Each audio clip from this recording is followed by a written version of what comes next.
Hi guys, Jason here, Jason's Creative Adventures, and today I'm going to try to make some van bracers. I'm trying to make it so that it is a glove as well as just the wrist part and come down to my elbow somehow. It's going to be kind of a design as you go type of thing. That's kind of the way I do things. I get kind of a general idea in my head of what I want, and then I just kind of design as I go. So I'm going to try to do the whole arm. I'm going to start out using some paper to get kind of a template so I know how to cut out the leather so I don't waste the leather. So let's get started. Let's get some paper and some tape, and we'll start tracing this out, and I'll use this area right here to do it.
Well, I couldn't find my X-Acto blades, but I did find these. These will be a lot sturdier for cutting, but they still won't be as good as those X-Acto blades would be if I could figure out what in the world I did with them.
Alright guys, I don't have a punch set that has that big of a hole. This is just a little too big for my biggest punch. So for a workaround, I got a drill bit that matches that size good enough that I can fit this through and then punch it. Luckily I do have a setter for this. I do have the setter for this. I just don't have a puncher to punch the hole, but I should be able to use this drill bit and drill through. So this is going to be interesting. Let's get to it.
Alright guys, this is the first one. It's not completed, but this is before I tool it, and this is kind of a mock-up of being tied up of what it'll look like on my arm. This one is made from my right, because this one was made more for the thumb here. I'm gonna have to do some adjusting, but that's basically what it is. I'm thinking about cutting out some more leather in like these areas to kind of make it, because that's pretty stiff. This is really thick leather and this is really stiff, but that's definitely some good armor that will definitely protect really good if you needed to use that for armor. And I'm going to tool this out somehow. I haven't figured out how. It's just some pretty thick stuff, but I got it so that it comes all the way. I mean, if I can get this in here a little more, somehow shove my arm in a little more, so my hand's more in this. I might have to work on these grooves and cut them out a little more, maybe. Have to see about that. But maybe all about loosening this up to shove my arm in there and then tightening that back up. But this isn't easy to do by yourself. And this isn't even all the way tightened down. It can be tightened down more. So, and I did lace up this other one, but I haven't put the snap in yet. This one is the reverse. And they're not a perfect exact matches of each other, but pretty close. This one's got a little bit of an imperfection right here in the leather, and I just got to get the snap in this. And I might have to loosen this up to get my arm in this one a little more. Fit this in.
Alright guys, it's the next day, late at night.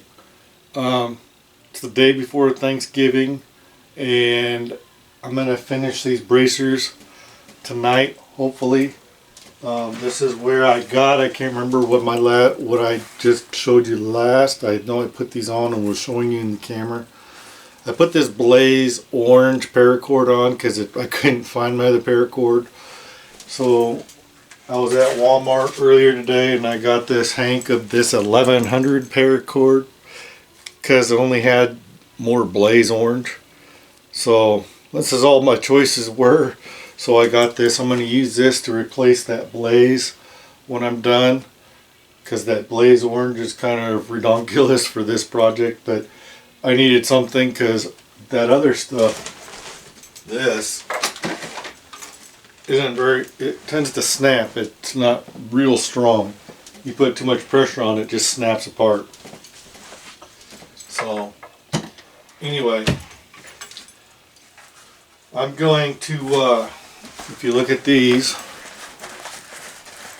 a couple things I'm going to do. I'm going to tool this one.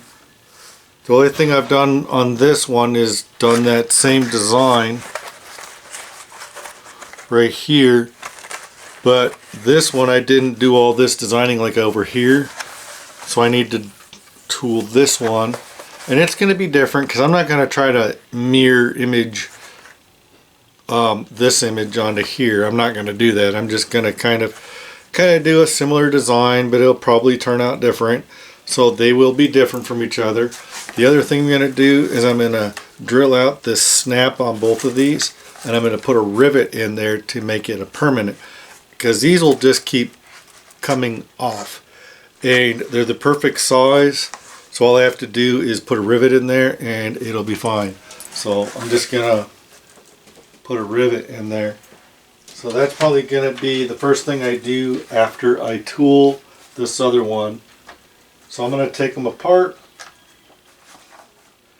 and tool that, and then I'll put a rivet in that other side, and then comes the staining, and then this should be done.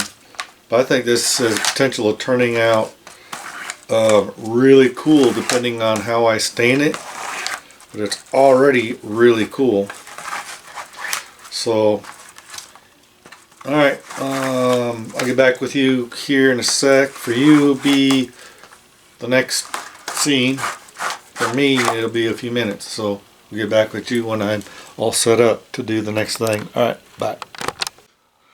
Alright guys, I can't remember if it was this video or last video, but if you don't know how to remove a rivet or a snap, all you got to do is match a drill bit to the size of the shaft, and then you just got to drill into it.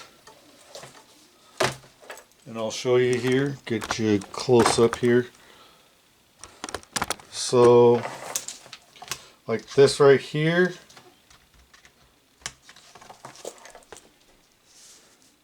you want to pick a drill bit that's pretty much the same diameter as the shaft of what you're trying to drill out, and then do it. And then be careful, because sometimes you get down there, it'll just start spinning, and then you got to figure out a way to hold on to that while you drill into it, like maybe a pair of pliers or something.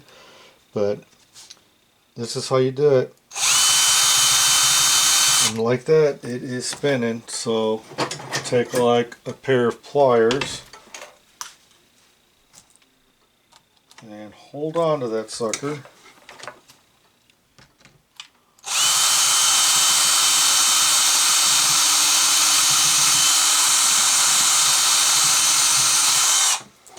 I might have to go through the other side.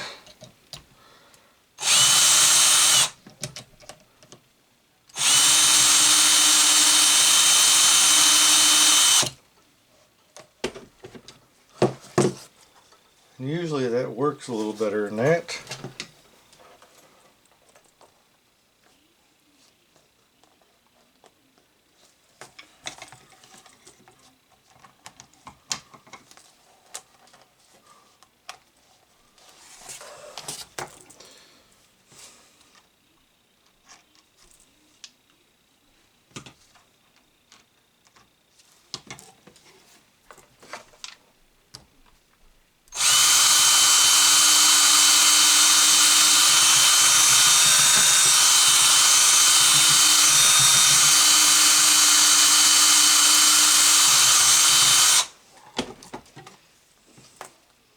If that don't work, then you gotta, just a matter of getting a hold of it when they're being stubborn.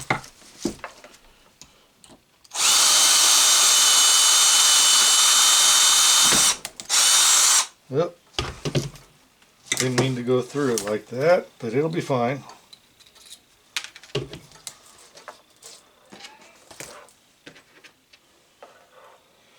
And then you got the pieces. So that's how you do that. I'm going to go ahead and do that on those, and then I'll get back with you later. Alright guys, I got that all drilled out. You can kind of see the pattern I got here. Kind of tooled out. I'm going to kind of do the same thing.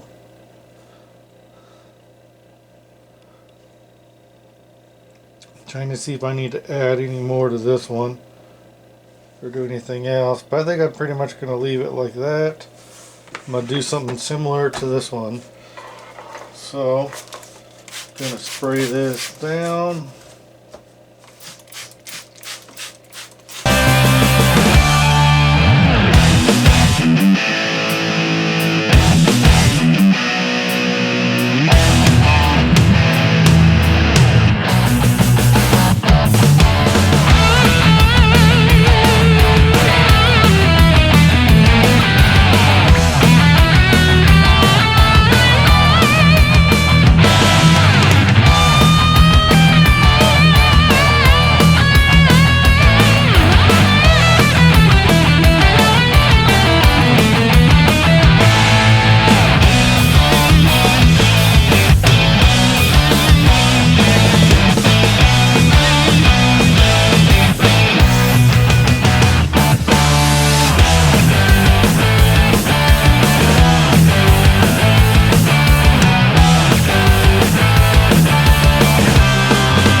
I don't know what ounce this is, but these turned out really cool. They're kind of weird up in this area, but I think they're pretty cool. I think these will work. I think these could be tightened a little bit, but keeping them loose makes them easy to get on, makes them fairly easy to get on and off. I can take these off like this.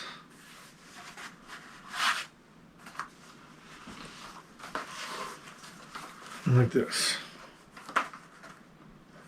But for some reason this one's darker than this one, so I don't know why that is. I stained them exactly the same, exactly same stains and everything. For some reason they turned out different stain wise. And there's a few differences in the cuts. They're not exactly uniformly the same. There's a few differences, but for the most part they're the same. But the stain didn't come out exactly the same. This one sort of started to look like this one, but I don't know. Very weird. I might have to do some touch up later, but I think they turned out awesome.